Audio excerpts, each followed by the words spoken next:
اسد صاحب، جس طرح سے ہم دیکھ رہے ہیں، حسن صاحب بھی بتا رہے تھے، عادل صاحب بھی بتا رہے ہیں، جس طرح سے پارٹی میں ایک ضد بازی جو چل رہی ہے اور پی ٹی آئی کے اپنی صفوں میں بڑھتے ہوئے جو اختلافات ہیں، اس طرح سے یہ تو حکومت کو زیادہ مضبوط تر بنا رہے ہیں.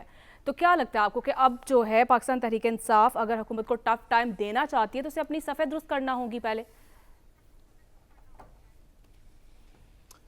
دیکھیے، میں نے اپنے دوستوں کی بات سنی اور انہوں نے بنیادی طور پہ 2 پوائنٹس دیے جس کے اوپر آپ نے سوال پوچھا. پہلا یہ کہ پی ٹی آئی جب گورنمنٹ میں تھی، عدیل صاحب نے فرمایا کہ پی ٹی آئی جب گورنمنٹ میں تھی تو وہ اسٹیبلشمنٹ کے کندھوں پہ یا کسی تیسری طاقت کے کندھوں پہ لیجسلیشن بھی کرتی تھی، دیگر چیزیں بھی کرتی تھی. اور جب اس تیسری طاقت نے، ہم اس کو اسٹیبلشمنٹ نہیں کہتے کیونکہ لوگ اس سے صرف فوج کو سمجھتے ہیں، ہم ایک non political out side power کہہ دیتے ہیں جس میں بہت سارے انسٹیٹیوشنز یا سوسائٹی کے ممبرز ہو سکتے ہیں، کہ جب انہوں نے سپورٹ کرنا چھوڑ دیا، وہ نیوٹرل ہو گئے، تو اس کے بعد لیجسلیشنز وغیرہ بھی نہیں ہو سکیں. یہ بات بالکل درست ہے، اس کے اندر یہ 100% بات درست ہے. دوسری بات انہوں نے کی کہ پی ٹی آئی میں توڑ پھوڑ ہو رہی ہے. آپ نے بھی ابھی اس پہ سوال کیا. میں اس بات کو سمجھتا ہوں کہ ہم پی ٹی آئی کے اندرونی اختلافات کے اوپر بات کرنا چاہتے ہیں کیونکہ یہ بڑی امپورٹنٹ بات ہے اور سیاست کا دار و مدار ہے اس کے اوپر. لیکن میں پی ٹی آئی کے بارے میں تو جو انہوں نے بات کی بالکل درست ہے، اس کے اندر مختلف گروہ بن گئے ہیں، سب ایک دوسرے سے لڑ رہے ہیں. لیکن میں بصد احترام آپ سے ایک ایسے شخص کے جو پاکستانی شہری ہونے کے طور پہ، میں پی ٹی آئی کا ممبر نہیں ہوں، لیکن جب اس سچویشن کو دیکھتا ہے تو 2 سوال پوچھنا چاہتا ہے اپنے دوستوں سے. سب سے پہلی بات تو یہ کہ بہت اچھا کیا کہ آپ نے ایک ایسی گورنمنٹ کو چلتا کیا جو کہ کسی کے کندھے کے اوپر بیٹھ کے ساری لیجسلیشنز اور پالیسی سازی کر سکتی تھی، خود نہیں کر سکتی تھی. یا تو خود کر کے دکھاتے، عدیل صاحب نے درست کہا، لیکن مہربانی کر کے اس کو ریپلیس بھی کسی ایسی گورنمنٹ کے ساتھ کرتے نا جو خود کر سکتی. یہ تو کوئی بات نہیں ہوئی کہ آپ نے اس کو ریپلیس کر دیا اس بات پہ کہ وہ خود تو کوئی کام نہیں کرتی تھی، کسی کے کندھے پہ بیٹھ کے کرتی تھی، اور اگر وہ سپورٹ پیچھے سے ہٹ گئی تو اس کی گورنمنٹ بھی گر گئی. تو جو آج حکومت ہے وہ اپنے زور بازو پہ یہ کر رہی ہے. کیا آج کی حکومت اپنے پبلک کے لو کے اوپر، اس بات پہ کہ آئی لو یو، یو لو می کے زور کے اوپر حکومت کر رہی ہے؟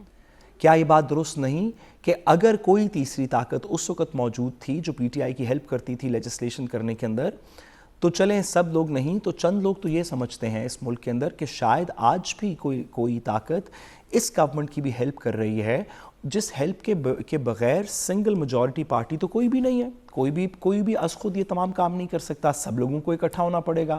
تو یہ آرگومنٹ تو مجھے سمجھ نہیں آیا.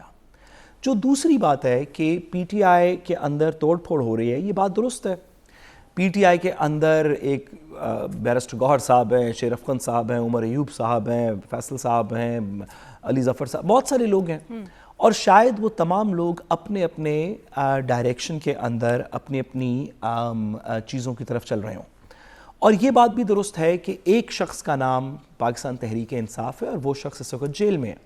اور تنظیم اس پارٹی کی، دیکھیں پاکستان مسلم لیگ نون کے اندر تو کوئی موروثیت نہیں ہے، وہ تو کسی ایک خاندان ایک بندے کے اوپر نہیں انحصار کرتی، وہ تو ایک بڑی جمہوری پارٹی ہے. اسی طرح پیپلز پارٹی بھی ایک بڑی جمہوری اور اس کی تنظیم سازی زبردست ہے.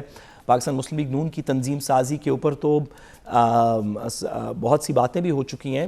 تو ان لوگوں کی طرح نہیں، یہ پی ٹی آئی تو ایک شخص کی پارٹی ہے. تو پھر یہاں سے آگے چلیں، یہ بات تو چلیں تسلیم ہو گئی، یہاں سے آگے چلیں. اب کیا کریں گے؟ کیا شیر افغان صاحب کو علیحدہ کر کے اور گوہر صاحب کو علیحدہ کر کے اور عمر ایوب صاحب کو علیحدہ کر کے ان کو آپس میں لڑوا کے آپ P T I as a party کو تو شاید کہیں ختم کر دیں، یا ہو سکتا ہے وہ اس طرف گامزن ہو.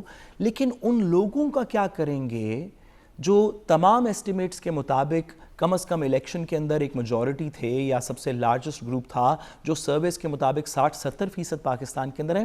اس سینٹیمنٹ کا کیا کریں گے جو اس ملک میں ایگزسٹ کرتا ہے اگر یہ پارٹی ختم ہو جائے گی؟ لیٹس امیجن، آپ ایک سیکنڈ کے لیے ایک مفروضہ قائم کریں کہ حکومت کی، اور مجھے لگتا ہے میرے دوستوں کی اس پروگرام میں دیرینہ خواہش پوری ہو جائے کہ نہ عمران خان صاحب ہو، نہ P T I who, sub dissolve ہو جائے، ختم ہو جائے بانی پی ٹی آئی، ان میں سے کوئی لیڈر بھی موجود نہ ہو، اس نام کا بانی پی ٹی آئی نہ ہو. یہ سب لوگ بس ایک وہ ایونجرز مووی کی طرح ایک سوائپ میں یا ایک کلک میں سارے ختم ہو جائیں. اگر موجود ہی نہ ہوں تو پھر کیا ہوگا؟ یہ ملک مریم نواز صاحبہ کے پیچھے چلنا شروع ہو جائے گا. کیا سب لوگ زرداری صاحب کے نعرے مارتے ہوئے سڑکوں پہ نکل آئیں گے؟ کیا سب لوگوں کا پیار ادی فریال تالپور کے لیے نکلے گا؟ کیا لوگ طلال چودھری کو اپنا کے پیچھے چلنا شروع کر دیں گے؟ کیا ہوگا؟ پھر کیا کریں گے؟ چلیں ابھی تو ایک ڈھارس سی کی پارٹی ہے جس کے کہنے پہ لوگ نکلتے ہیں یا نہیں نکلتے، اور وہ ان کو دیکھ رہے ہیں یا ان کی طرف لوگوں کا کوئی منہ ہے کہ بھئی یہ کیا کریں گے، کوئی اشارہ ملے گا نہیں ملے گا۔ جب یہ لوگ ختم ہو جائیں گے، جب یہ تتر بتر ہو جائیں گے، تو پھر آپ ان لوگوں سے کیسے بات کریں گے؟ یہ پاکستان کے 60-70% لوگوں سے۔ میں کل بھی اس بات کو گزارش کر رہا تھا، اور میری کوشش ہوگی کہ ہمارے اس پلیٹ فارم کے توسط سے ایک بات کو تھوڑا سا ہم سمجھنے، میں کم از کم کوشش کروں اپنی اس میں گزارش کرنے کی، کہ پاکستان کے اندر ایک اسٹریٹجک پرابلم ہے۔ وہ یہ ہے کہ پاکستان کے ایک بڑی میجورٹی آف لوگ، چلیں آپ اس کو بہت بڑا نمبر گیلپ کا 56-60% نہ مانیں، جتنا بھی ماننا چاہیں، کم از کم آدھا پاکستان ان لوگوں کے خلاف ہے جو حکومت میں ہے، آدھے سے زیادہ۔ اب آپ اس کو کدھر لے کے جائیں گے؟ اس کو آپ ٹیکٹیکل، یہ ایک اسٹریٹجک پرابلم ہے۔ اس میں دوسرا بڑا اسٹریٹجک پرابلم یہ ہے کہ جو لوگ خلاف ہیں ان حکمرانوں کے، وہ میجورٹی یوتھ کی ہے، یعنی کہ جو مستقبل کا پاکستان ہوگا، جو اگلے الیکشن میں ہوگا، جو اس سے اگلے میں ہوگا، جو 4 الیکشن بعد ہوگا، وہ والی پاپولیشن ان حکمرانوں کے خلاف ہے۔ آپ سوشل میڈیا دیکھ لیجئے، آپ نے الیکشن کے ریزلٹس فارم 45 دیکھ لیے، تو آپ کیسے، آپ شیر افغان کی لڑائی اور شیر افغان صاحب کی بیرسٹر گوہر کے ساتھ لڑائی سے یہ سینٹیمنٹ ختم کر لیں گے؟ اگر یہ پارٹی تتر بتر ہو گئی اور کوئی بھی اس کا سرا نہ رہا، تو پھر کیا ہوگا؟ سب لوگ نواز شریف صاحب کے نعرے مارتے ہوئے اگلے الیکشن میں جائیں گے۔ یہ ٹیکٹیکل میجرز ہیں، اس کی لڑائی، اس کی لڑائی، یہ سینٹرل کمیٹی میں، وہ کمیٹی سے باہر، وہ اس کو ملنے کی اجازت ہے، اس کو ملنے کی اجازت نہیں۔ یہ آج کی 6 بجے کی، 9 بجے کی، 10 بجے کی خبر ہے، یہ کل تک چلے گی۔ پاکستان کے اگلے مسئلے کو کیسے سالو کریں گے؟ اور اس سب کے پیچھے چھپ کے مجھے بصد احترام لگا کہ اس گھٹا کے پیچھے چھپ کے، کہ میں معذرت، میں آگے، اگر میری بات پوری کر لیں، اگر آپ میری بات پوری ہونے دینا، اگر میری بات پوری ہو جائے، میری بات پوری ہو جائے عدیل صاحب، میں آپ کے جذبات کو سمجھتا ہوں، صرف بات پوری ہونے دیجیے۔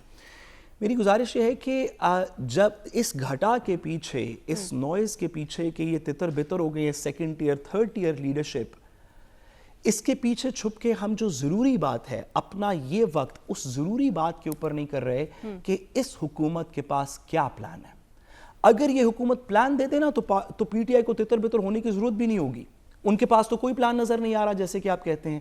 آپ دے دینا اپنا، آپ معیشت کا بتائیں کیا کریں گے، بتائیں کہ اسحاق ڈار صاحب کی فارن پالیسی کیا ہے، بتائیں کہ انڈیا کے پرسپیکٹیو کے اندر ہم کیا بات کر رہے ہیں، بتائیں کہ انٹرنیشنل میڈیا میں کوئی بات کریں نا آگے